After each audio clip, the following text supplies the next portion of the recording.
Great. Thank you, everyone. We are really excited to be here for our fourth meeting of the Broadband Caucus. That's happened really fast, I think. My name is Nicole Grahowski. I'm State Senator for Senate District 7, which is much of Hancock County, including many bridged and unbridged islands, which adds a unique wrinkle, I think, to the question of getting broadband access to all our constituents. I would love to recognize Representative Carlo to introduce himself. Good evening. I am Nathan Carlo. I have the distinct privilege of representing House District 137, which is my hometown of Buxton, Maine and Hollis, Maine, in the House. So good to be with all of you this evening. Great. Thank you, Co-Chair Carlo. And I will happily call in Co-Chair Dodge for an introduction. Senator Grahowski, my name is Jan Dodge. I represent House District 39, which includes Belfast, Northport, and Belmont. It is so good to be with you. I am excited about Broadband Caucus information sharing always. And I have just flown in from the Ed Committee in Augusta and just landed here at Belfast. So good evening, everyone. It's so nice to have you with us. Excellent. Thank you, Representative Dodge. Representative Ziegler, who is not the chair of this caucus, but the chair of the most important committee on this topic, the EUT committee. Paige, if you'd like to introduce yourself, or maybe I already did all your introduction for you, in which case I apologize. He may be busy. This is the dinner hour, and we respect that people are so often multitasking in these meetings. Senator Curry, do you want to say hi? Introduce yourself. Hello, this is I'm Senator Chip Curry, and just coming in to listen to all the speakers. Excellent. Well, we are so glad to have you, and we know that there's some speakers of from your district, I believe. So that's great. And there may be others coming and going depending on schedules, but we will we'll let them introduce themselves after we finish the program. So I just want to say, firstly, thank you to the Maine Broadband Coalition, who does such a great job helping us organize these meetings and running all the tech. And I know that they just let us know that they've got some bandwidth challenges, so their videos are off, but I want to thank Miles and Joe in particular for setting this meeting up.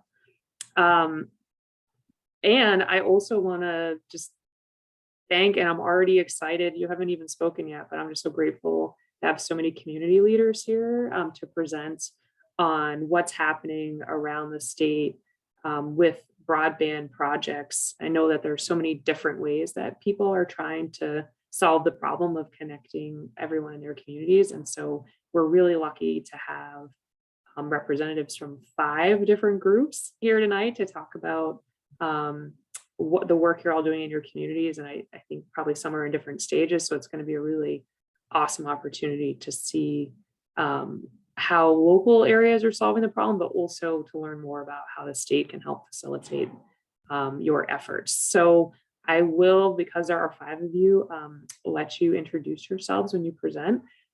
We have allocated till around 6:35, 6:40, I think is fine to talk. So I think each one of you is just going to present separately. Does that sound right? Okay, great. That's what I thought. So first on the list, we have Danny Sullivan with the Down East Broadband Utility. And Danny, just go ahead and share a little more information about what you guys are doing down East. Thank All right. Again, my name's Dan Sullivan. I'm the president of the Down East Broadband Utility. We're the first and only operating broadband utility district in Maine right now. Just a quick history of us. I'm going to stay within the 5 to 7 minutes that Miles suggested.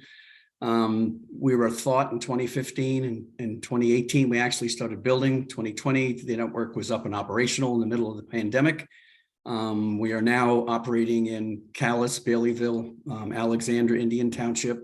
We're starting to build in Cooper and Princeton as well. In those 4 towns that we're in already, we are 100% connected. The other towns we're hoping, well, as I go through my presentation, you'll hear some of our challenges, but Right now, we're up and running. So one of the questions that Miles had asked is what separates a utility district like ours from a private company? So I'm going to go through my thoughts on that.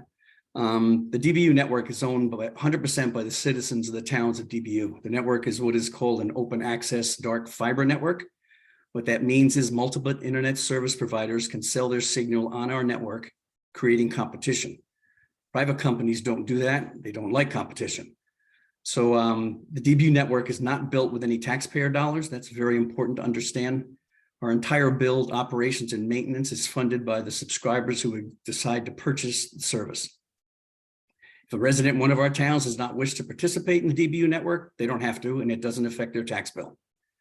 DBU is a nonprofit, much the same as our local Eastern Maine Electric Co-op is. We don't have shareholders to satisfy, to reward, or even have to listen to. We're responsible only to the citizens of our communities.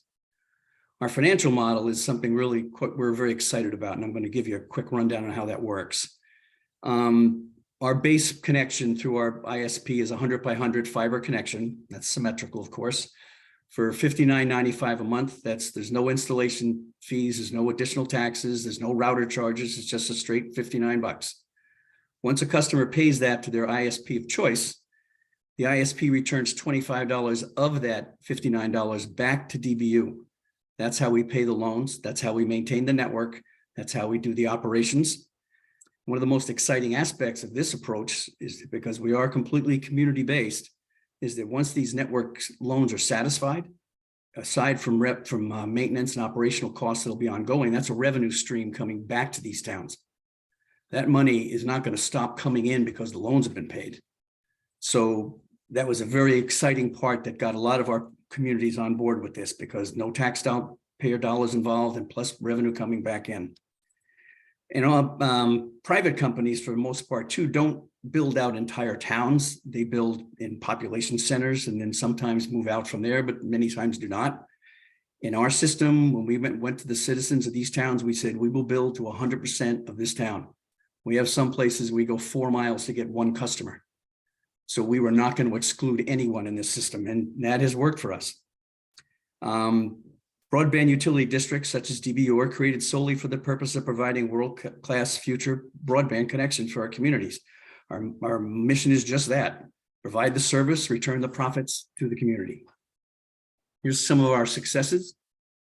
DBU is, as I mentioned earlier, has built the fastest fiber network that will rival any network in the world.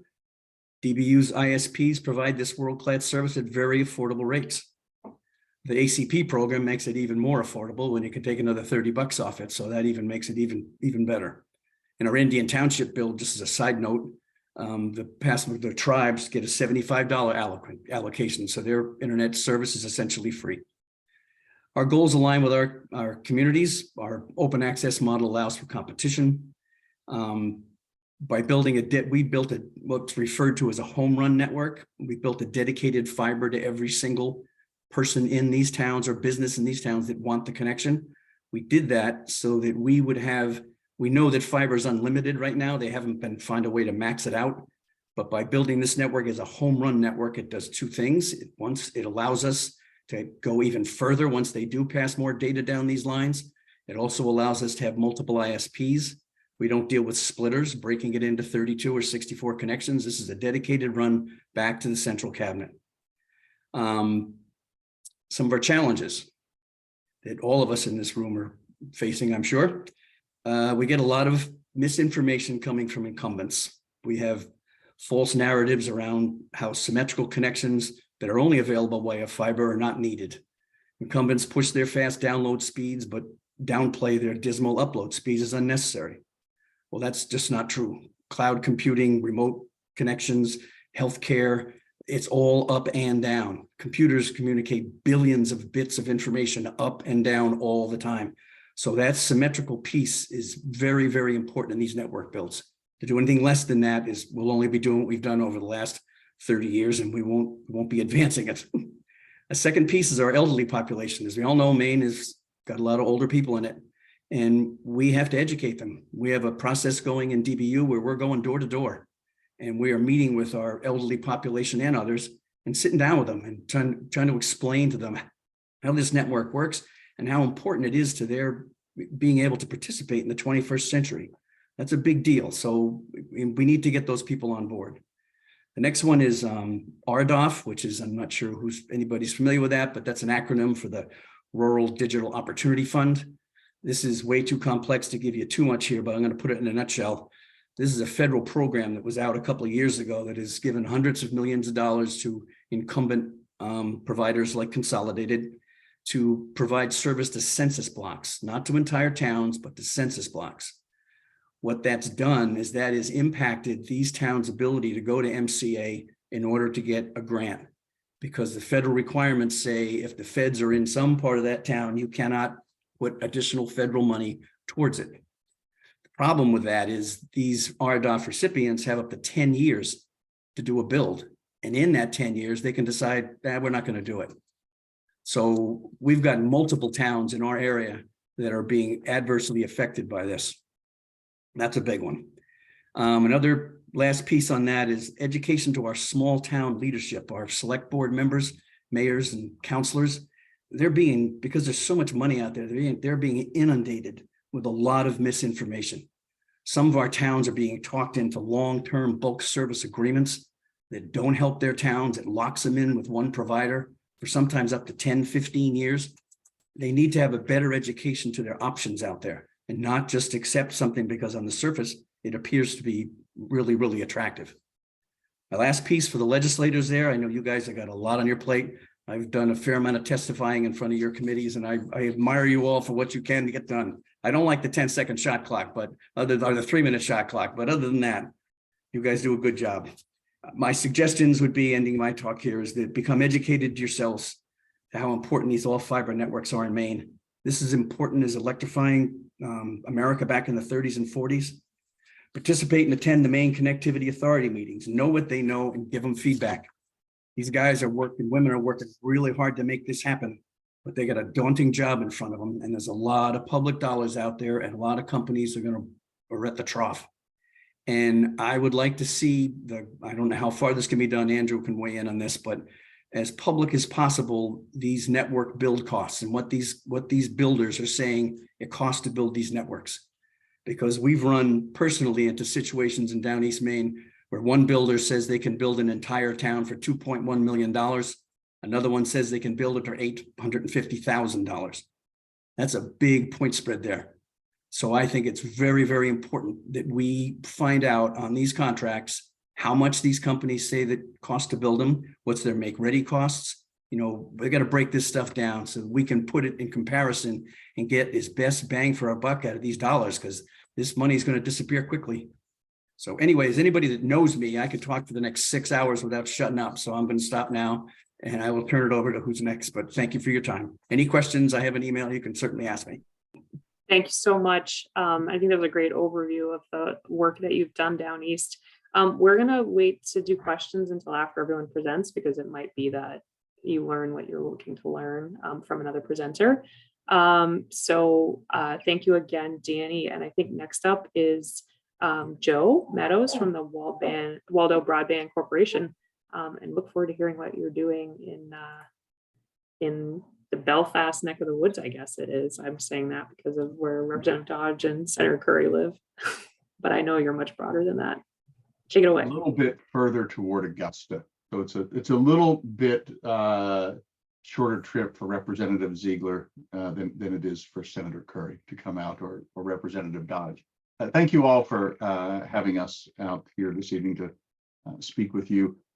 I will also try to do this in 5 minutes. I'll probably go a little bit over, but not very much. So I'll try to move quickly. I do want to say all of my elected representatives and senator is here tonight, and Representative Dodge from right next door. So, thank you very much. It's always very much appreciated for the support. I am going to try to use some slides very quickly. I'm not going to try to put it into presentation mode because I've found that tends to cause lots of problems on Zoom. So I'll just advance these slides and hopefully you can see everything here pretty well. So we are the Waldo Broadband Corporation, and we are also a broadband utility district. We are not yet up and running. We have everything set to go, we'll tell our little story there. And I know Andrew's on tonight from MCA, and he knows our story, very well also. We call it so close, and yet so far. So here's why. First, the overview. We are, just as Down East Broadband is, a municipally owned by the town's not-for-profit broadband utility district. Our towns are 5, Freedom, Liberty, Montville, Palermo, and Searsmont. In our case, we have no paid staff. We have all the volunteers are unpaid as well. The directors are unpaid. We are trying to bootstrap this as much as humanly possible. We will serve about 5,600 people across all 5 towns. That's just under 3,300 passings or locations, to use the broadband term, passings. One difference between our BUD and Down East is that we're even more rural and remote. And Danny has done such an amazing job a bit east of us building a network. We've already had great advice from him. Thank you, Danny, for that. What we're trying to do is to do this in an even more sparsely populated area. So 343 road miles to serve about 3,300 passings. We're even more rural than the average for Maine. Our plan is actually very similar to our friends at Down East in that we would also have standard service of 100 megs per second symmetrical, up to 2 gigs per second symmetrical. So would be a very fast network is being proposed. We would own all of that network, everything in it, and hire a network operator. We've currently chosen Sebago Fiber to design and build the network and to initially at least operate it. But again, the BUD would own everything in the network. I wanted to comment on why we chose community ownership, because I think it's a really important topic for tonight in the legislature. I'll first say that it was not the first choice for many of us. We are not public ownership idealists here. For us, it was a very practical reason to do this. And we do have some folks who believe strongly in just public ownership. But for most of us, it was simply that we tried to have conversations with for-profit ISPs to come in and do something for us. And when we started talking about having certain protections in place, that didn't go so well. We wanted things like protection from excessive, no price increases, but excessive price increases in future years. Service level guarantees. I think all of us are familiar with calling utility companies and sitting on hold and being told we'll be there between 8 and when your first child is born or whatever to have someone show up. And then privacy. One of the things that happens a lot in the United States is that you become the product. We become the product because our information about things we're doing online, even if it's just shopping, ends up being sold. And it's not good. We wanted privacy protections. We also saw an unprecedented opportunity to protect and serve our residents. We figured, frankly, very simply, that if tax dollars are going to be spent to build a network, and in our case, absolutely requires a very large amount of tax dollars to do this, we thought, why not have the taxpayers being the people that benefit from that ownership? And so that's a very good idea. We thought, also, as I said, love the idea of setting the standards for service. And we really like the idea of local accountability. Everyone on this call tonight knows a lot about accountability because you see your constituents when you go to the post office or when you go out for breakfast, or sometimes when you're just out with your family. You have to look people in the eye and tell them, here's why I'm doing what I'm doing. And it's exactly the same case for the people here who are appointed by select boards, our directors, so very, very accountable to our neighbors and friends. Here's our current status. We applied for an MCA Connect the Ready grant. Kudos to MCA for making such grant programs available and being the conduit through which these federal dollars can pass. And we were recommended for a conditional approval. It would have been the largest broadband grant ever issued in the state of Maine. We were so excited. And then we found, the condition was you have to have $4.6 million of your own. And we don't have $4.6 million right now. So MCA turned us down as part of the grant process. Now, $4.6 million sounds like a lot for 5 small towns, but actually through a revenue bond, it's very possible, entirely possible. In fact, we have a very solid business plan that shows we could easily repay that bond out of our subscriber revenues and fees, just as Down East Broadband pays for their network. The problem is this, and there's two things we want to bring up to the legislature tonight that we would like to respectfully suggest here. The first, and I'm going to skip over the debt guarantees and make that second, but the first thing we wanted to say was there is a little bit of a gray area, we've been told by bond counsel, about the legislation that allows BUDs to issue tax exempt bonding. It's not explicit that BUDs have that power. So while some attorneys say, well, of course you do, you're part of a municipality, you're owned by a municipality, others have brought up the idea that, well, we're not quite certain. And it may just be a red herring, but it creates a problem in trying to go out and issue legislation. So we would respectfully suggest to the legislature, why not make it explicit? It's just a language change. It doesn't require money. How often do you get asked to do something that doesn't actually require money? This would not. It would just be a language change to clarify that broadband utility districts are in fact empowered to issue tax exempt debt, much like any municipality or really other utility districts to our understanding. So we'd love that to happen this legislative session. I'll let Representative Ziegler and others talk about that later if something could be done there.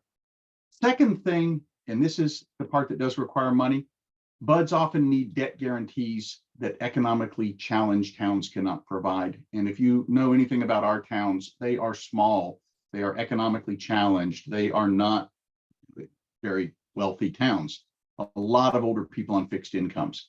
So we can't issue a general obligation bond, or we can't guarantee $4.6 million in debt. What we need is some help from the state. And here's why that's a good deal. Because the likelihood of an actual bailout is actually, when you have a good business plan, when you have good take rates and pricing and keep your expenses in line, these things can pay for themselves, at least the bond repayment. So the actual likelihood that a bailout would be needed is actually low. The other thing we'd like to mention is the network itself, remember, is a very sizable asset. So it's something that if heaven forbid the BUD defaulted on the loan, the state, whoever took it over, could actually then sell that asset, likely at a profit, to a for-profit provider. They'd be getting something for a huge discount.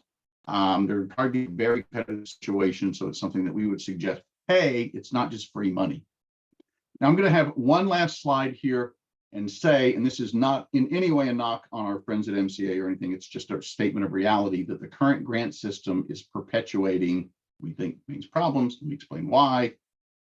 Even with all this money available, the current system where matching funds are needed still favors for-profit providers, and that's because they have access to capital. Small towns like ours do not. Some towns do, but we don't. And so when we give them taxpayer dollars, and we're not saying that that shouldn't always be done, not what we're saying, but what we are saying is that, hey, there needs to be some balance because they have an overwhelming advantage right now in capital. Because they have money, they have lines of credit, they are multi-billion-dollar corporations in many cases. And so when they get a grant, it actually frees up money to do one of two things. They either drop it right to their bottom line. Go look at Consolidated's press release from about 3 weeks ago, I think it was, where Consolidated actually came out and said, hey, now that we got this grant money, we're actually going to scale back our network build-out budget. And if you like, I can find that press release and send it to you. Or worse, they can then take money and selectively build out networks only in the more profitable parts of towns where they're not applying for grant funds. Okay, so think about that. This is a big pot, and this actually does happen. So when you do that, when they go in and build, say, right down through the middle of a town, even where they're not applying for a grant, it guts the revenue opportunity for serving those side roads, right? You can't do a profitable BUD, or not profitable, but a BUD that can sustain itself if you've gutted the most densely populated parts of town. There's absolutely no way that people like MCA are intentionally doing this. They're trying their hardest to do their jobs, but this is happening. And so we're going to say, even people who aren't idealists about this, my last point, we need to prioritize community ownership, we would argue.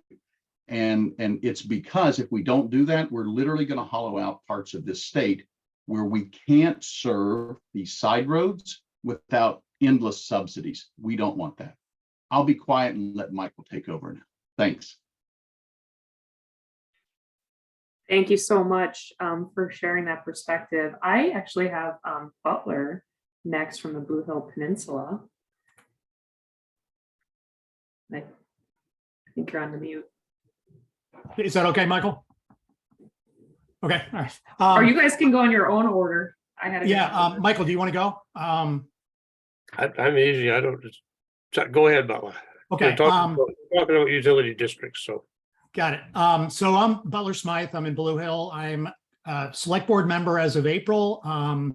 But everything I've been doing related to broadband over the last 8+ years has been on my own. It has been unassociated really with a town. So what I want to kind of go through is kind of a little bit of the path, and I'm going to skip a bunch of time. I started working this back in 2014, had a first meeting with various town community members in 2015, and not much happened between then and 2018 when I went to a Maine Broadband Coalition meeting, listened to Down East Broadband presentation, and there were 3 of us from the peninsula, 2 from Penobscot and myself, and we decided to do something different and do something that was utility district-like. So we created Peninsula Utility for Broadband, and I put that in the chat. So we never formalized it. That was our path forward. That was sort of our mindset as we collected everybody on the peninsula as we could. 7 towns participated in it, but it was generally town citizens. We had 2 town managers, 2 select board members, and the rest of them were just independent. As soon as we did that, I got an Ellsworth American article done, and I got a call from GWI shortly thereafter, and we started working with them. They went after USDA grants, did not get them on 2 occasions. So a little bit frustrated. We didn't publicize a lot of that because it wasn't going to be good for people's psyche to hear rejection. So it was very quiet, and some towns really didn't understand a lot of that. But what really got going for us was in April of 2021, Stonington dropped out of our group, but still participated because they got a deal with Consolidated, now doing business as Fidium. 2 other towns dropped out, and we became 4.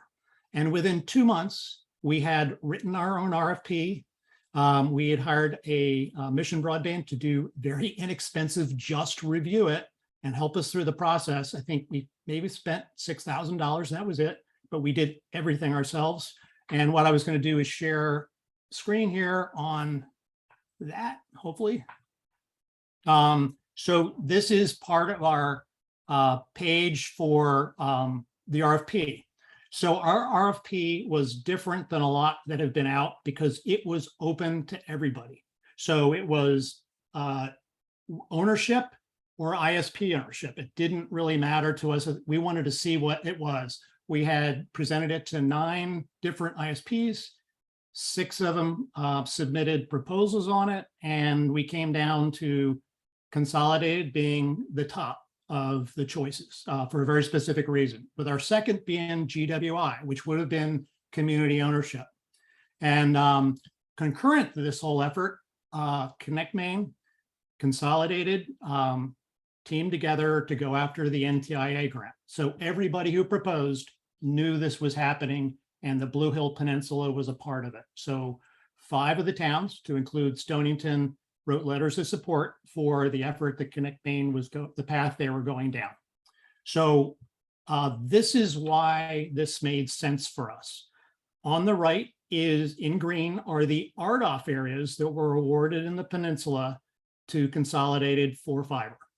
On the left in dark blue are those areas that were part of the 4 towns. And you can see how there's a huge number of locations that had already been paid for by the FCC to do fiber. And that is fiber connecting those green areas as well.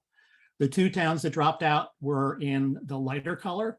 And then on the left is Castine. So when the NTIA award came out, Castine was a participant, as well as all of those other towns. So we had, I think it was 8 towns ultimately that were part of that award.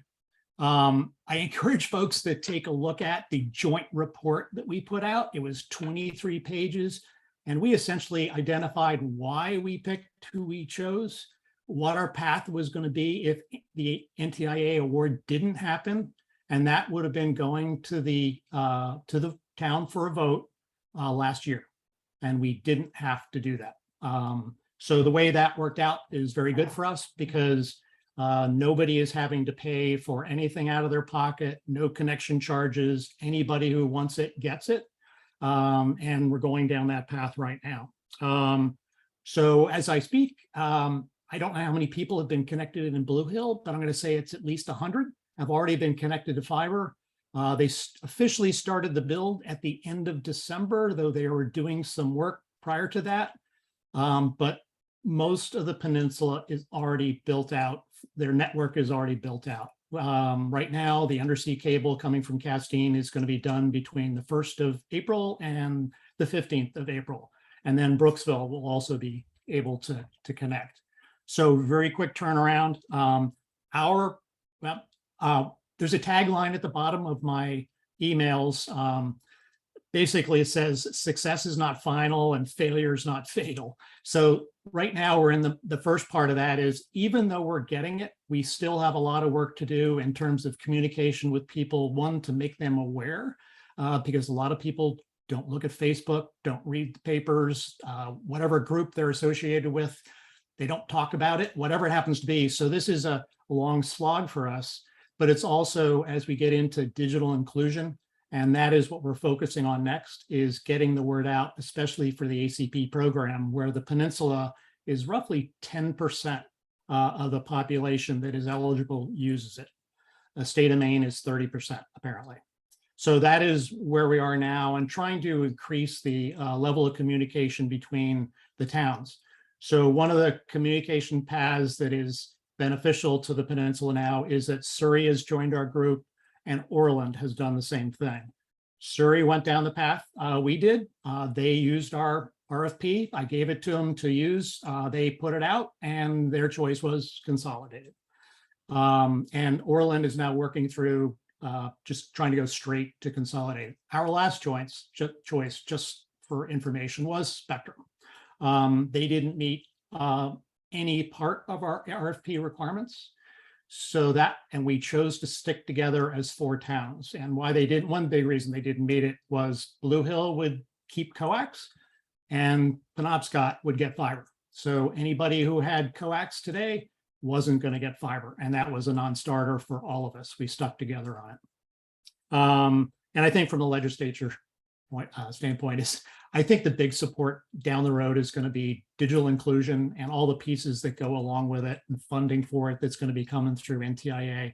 We're starting to work that now with funds that have been provided in the case of Hancock County to Island Institute. And a couple of us are working that, and hopefully we're going to start rolling out some of the programs that hopefully will make communication a little bit easier for everybody on the peninsula. The peninsula is roughly 15,000 people. So we have a lot of miles. We did not go down the utility path eventually because we didn't think our population would vote for it when we went to town meeting because of the feedback we had been getting. So we feel that we made the right choice going with Fidium for our area, especially because of the cost. And it would have been still a lot cheaper going with them if we had gone down the crossover between a utility and ISP ownership. So that's kind of all I have. Thanks so much, Butler. Appreciate that perspective and sort of the history of where you started and where you ended. Well, where you are now, I wouldn't say it's ended up yet. Michael, I think that you are welcome to go next to talk about your experience in Shabig. Okay, I'm Michael Porter. I built boats on Shabig for most of my adult life, but now I'm pretty much retired from that. So being retired, I ended up as chairman of the broadband committee. And we, after some deliberation, decided on a town-owned system, we're gonna own the fiber, electronics, the whole works. Because there was no way, we tried, to get anybody to come out to an island with 500 possible locations, 8 miles from the mainland. Nobody wants to know. So we figured we had to do it ourselves. And we worked out a deal. We have got a grant from the Early Connect Maine group. We got bond funding, although like Danny, we couldn't get nonprofit bonds, tax exempt bonds, sorry. And that means that we're limited in the amount of bond funding we get at any given issue. That's one of the problems. The cost to us isn't any different, but the limitation is a problem. We think it's going to be okay this May, but let's hold. We have our system is going to be paid for out of the fees from subscribers, not by taxes. I mean, the town is on the hook for the bond, but the debt service is going to be paid by the franchisee's fee. So, and that's guaranteed no matter how many subscribers we have, although I think we'll get enough so it fits in the model all right. So why don't we have a system running? Because we got the bond a year and a half ago. The big answer is the pole owners. They have onerous requirements that are really a problem for us. They have they don't accept the tort claims limit for municipalities. They require $5 million in liability insurance, which is an expense.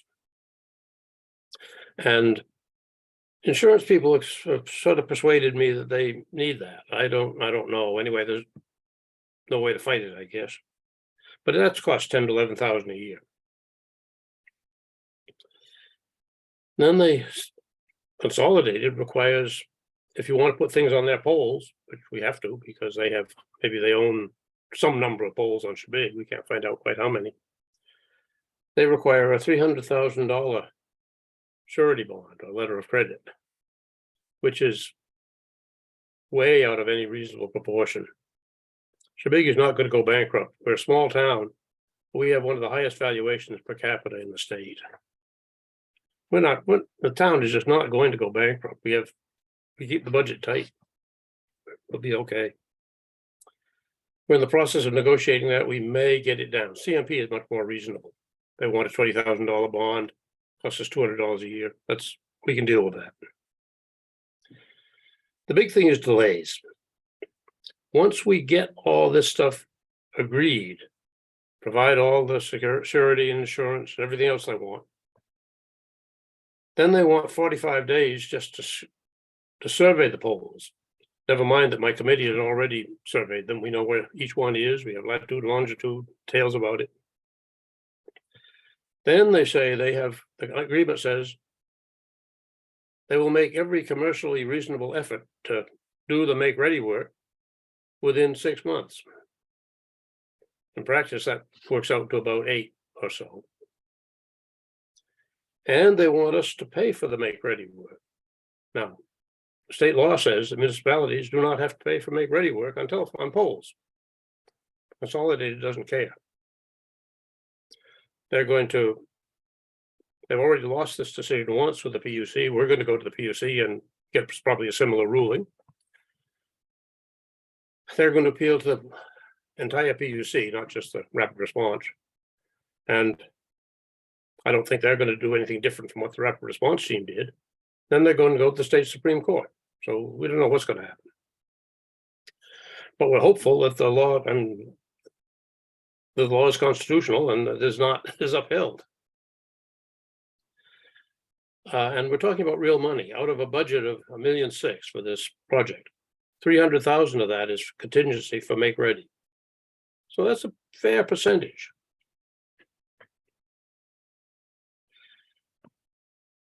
And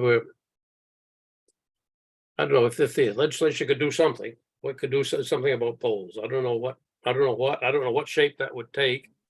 I don't think the state wants to own the poles. But, Polls is one of our top topics. I'll just let you know that. well, okay, that's good. I appreciate that. Yeah. Thank you so much, Michael. I'm gonna recognize that we don't have a ton of time, but I do want to make sure that Sarah Strickland, you have an opportunity to represent, tell us about what's been going on with the greater East Grand region, and then we can have some questions. Great. Thank I you so will much. keep this.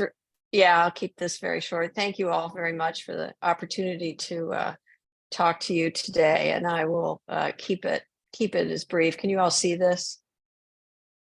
Yep. Can you? Yeah. Okay, great. I just want to thank you. The hat I'm wearing today is I'm the interim director for the citizen designated and nonprofit called the Greater East Grand Economic Council.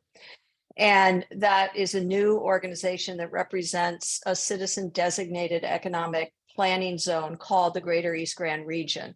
And you can see, I hope you can see this map here. Its center is Danforth, and it is a semicircle around Danforth, and includes 12 communities that are at the extreme ends of Aroostook, Washington, and Penobscot County. Druk Plantation is a small town that's in Penobscot County. And this group came together in 2019 to do economic and community development planning for the region, which is held together, is demographically a declining area. But it is held by Danforth as a mini service area, and the economy and the legacy of the people that are there. In 2020, when we finished the economic planning, we had a vision that held our broadband planning together very, very well. And that was that the people who live in this region have a quality of life that ensures their economic self-sufficiency and their family well-being for generations ahead. And no matter what our strategies were to do that, which are listed below, the obvious answer, one of the things infrastructure-wise that we needed to pay attention to was broadband. And that no matter what strategy we had to rebuild this infrastructure in order to connect people. And so we started broadband planning through the Economic Council in 2020, and they served as the project manager for the effort from 2020 through right now until today. As we're going, we had several phases that we leaned on Island Institute, Connect Maine, MCA, all Maine Broadband Coalition, all of those groups in addition to Mission Broadband helped make this planning effort possible. We had several different phases of task forces that were representatives, individual residents, and organizational representatives from across those 12 communities, 11 of those 12 communities. And they were the stewards of this process and the ones that ultimately made the recommendation back to the towns.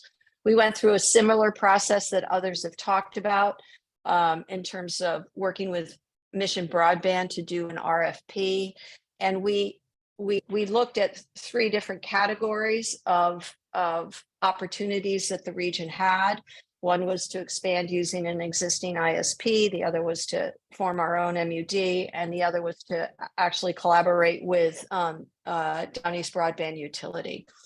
And then as we reviewed those, we ended up, 19 proposals, went out to 19 groups. We got 6 proposals back.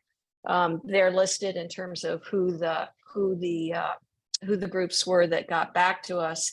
And the goal of the committee was twofold. One was to take into consideration all of these regional issues that were part of broadband planning and evaluating our proposals based on those. And the other really important part of this was these folks were stewards of these 11 towns. And there were certain criteria that they knew were going to be acceptable to those small towns. And this is a region of 500,000 acres with 1,750 residents in it, right? Population, 1,750 residents, 176 road miles, RDOF areas spread throughout the Aroostook County portion. And so all of those variables that other people have talked about were all alive and well for the considerations. And this was the criteria that ended up being used. And there was a lot of debate. And I would say that this was a very high voltage conversation. The network, universal, affordable, future ready, reliable. Every town on the electricity grid needed to be connected. The kicker was the town's minimal, if any, direct cost to the towns in terms of what was chosen. No role. They were not interested in building, operating, or maintaining a network. And there had to be the ability for existing contracts with other providers to not be disrupted. They can certainly be competed with, but not disrupted. And so the provider that we ended up, the strategy that we ended up going with, based on the evaluation of all those providers, was CCI and Fidium.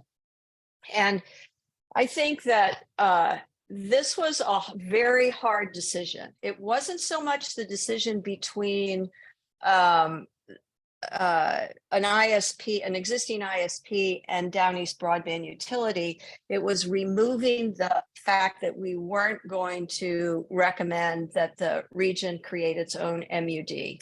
There was just not the appetite or the bandwidth, so to speak, to go down that path. And the hard part was that there was a lot of baggage around Consolidated. I mean, Consolidated is Consolidated, and we all have years and years of dealing with them. And so that was a real hard choice. The difference between going with the existing ISP and continuing conversations with DBU was the fact that the town's, the highest criteria was that the town's financial commitment to this was as close to zero as possible, which is what ended us up where we were with Consolidated. So today we are incredibly thankful to MCA for the proposal to invest $8.1 million in the region and build out the network through Consolidated. And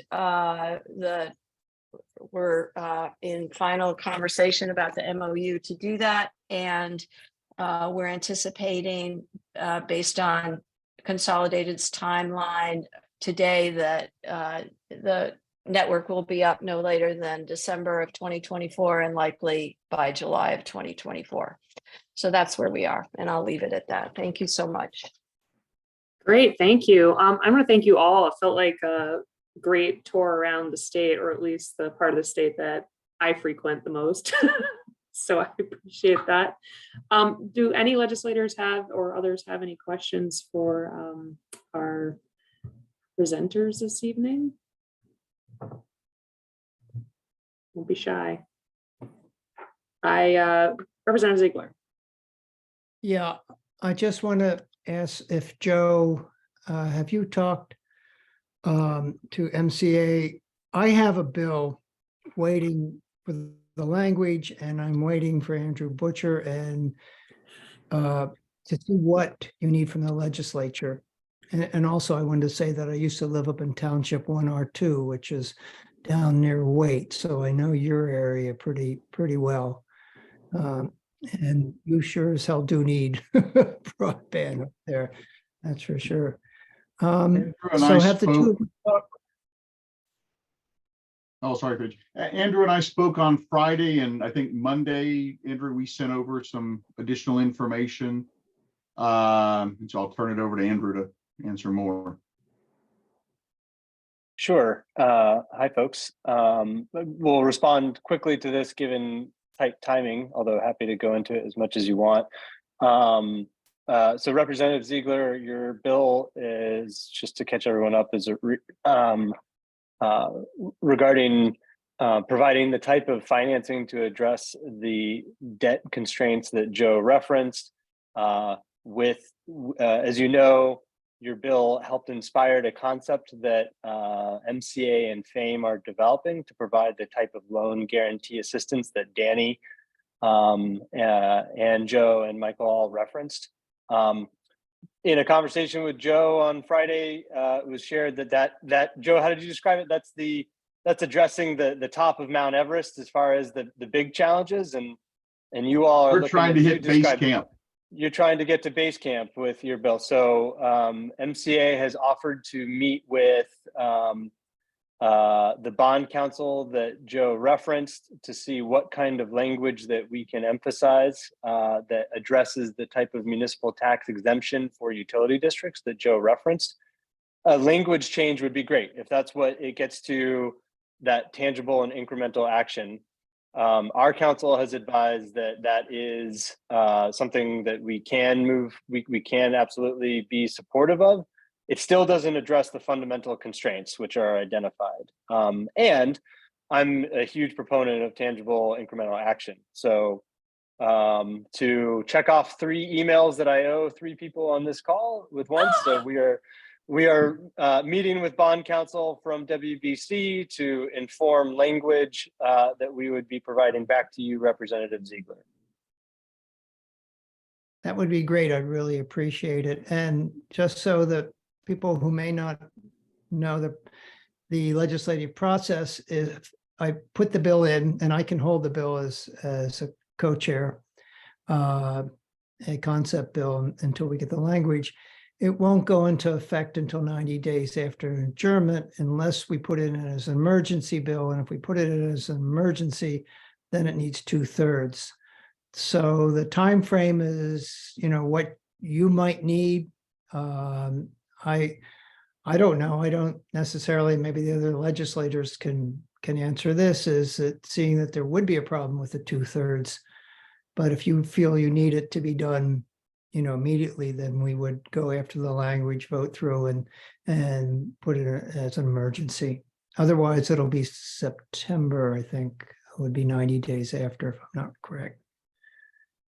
Yeah, I'd be great to get going, because we're trying to kill every bill we can going forward. I'm not kill, move. Roots out, what's going on in the UT? We just had work session today, and kill might have been the appropriate word, but not necessarily. Yeah, so that would be great. I'd really want to help you guys out. Are there further questions?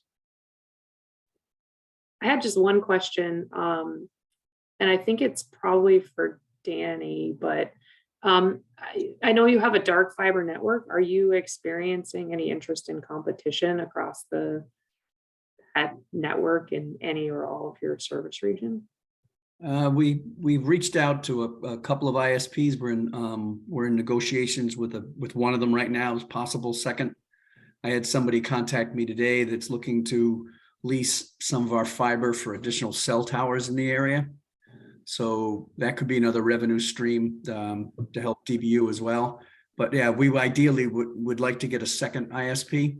I think if we can work through some of these issues we've all talked about here, where the rest of these small towns around us can actually connect to DBU without these RDOF problems, that'll expand our customer base, which then will make us more attractive to additional ISPs. So that's our plan going forward. Thank you. Yeah, that's interesting. Further questions? Sure, we can always. Yes, Representative Dodge. Thank you, Madam Chair. My first question has something to do with the RDOFs that Danny just mentioned. Is there some sort of a concrete flow chart of RDOF funds eliminates this, this, and this, so therefore we must? And is there something legislatively that we can do that would be helpful there? It's a federal issue. What the RDOF did was they allocated this money to census blocks, not to towns. So like we have a town in our area here, Charlotte, that has worked diligently trying to get connected. and a small piece of them is an RDOF area. So Consolidated has a lock on that. So Consolidated's grant or their grant request to MCA could not be considered because there's already federal funds there. I had a conversation with Angus King a couple of days ago, working on the federal level, trying to find some way to work around this because it's hamstringing numerous small towns around here. It's basically doing what another presenter said, is it's putting the very, very favorable for the incumbents to be able to suck up this money. And as Andrew knows, this is going to disappear fast. And I'd hate to see us miss this opportunity, but this RDOF thing could be an issue. So you're handling it at the federal level, nothing we can do. And I, on a side note, wonder if this is what happened in the town of Belmont, which I represent, and they were denied funding. And I've got to get to the bottom of why exactly that happened. Thank you very much. Just another quickie about maybe Nicole, Madam Chair, knows about this, or maybe Representative Ziegler. What help is GoPIF and the governor and Hannah Pingree, and is there some aspect of all of these projects that can get some support through that office, the governor's office of policy innovation in the future? Please. Thank you. I'll recognize Andrew. Andrew. Thank you. Thank you, Madam Chair. I certainly will be quick on a couple quick responses on that. On the GoPIF and governor's office, I would say that the governor's office and GoPIF has been incredibly supportive to MCA in trying to address as many of these constraints as possible. Most notably, with the set of funds coming to Maine through the infrastructure law, the governor is required to establish an infrastructure task force. And MCA sits on that task force. And as a part of that task force, we propose the development of a broadband working group for interagency coordination so that we can coordinate issues with PUC, DOT, Department of Environmental Protection as it pertains to permitting. So today we had a meeting, an interagency broadband working group meeting with 13 different state agencies so that we can ensure that broadband is embedded into their strategies, their plans, and their priorities. And so that we can identify efficiencies similar to we've done with DOT, wherein we've co-sponsored reports together. We've talked about how to address rights of way, collaboration with DOT, and we're even sharing staff. So all of that, I think, is very much sort of hand in hand with the governor's office and with GoPIF. So that's on that one point. Happy to share more about that. Is there time for a quick point on the RDOF?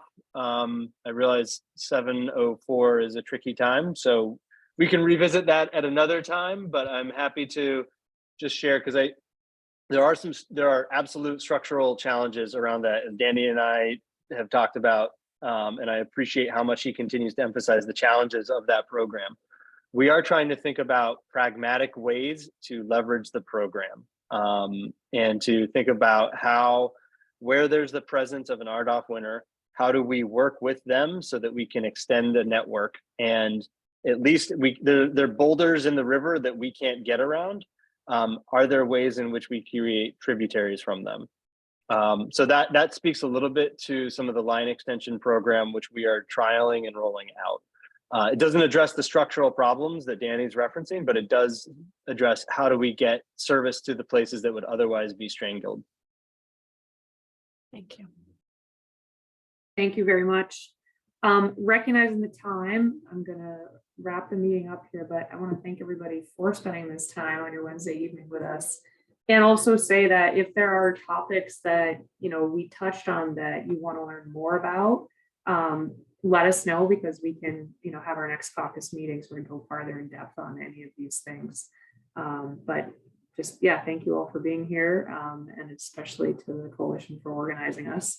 I'm glad to see everybody's connection worked. All right, have a good night. Go Holton.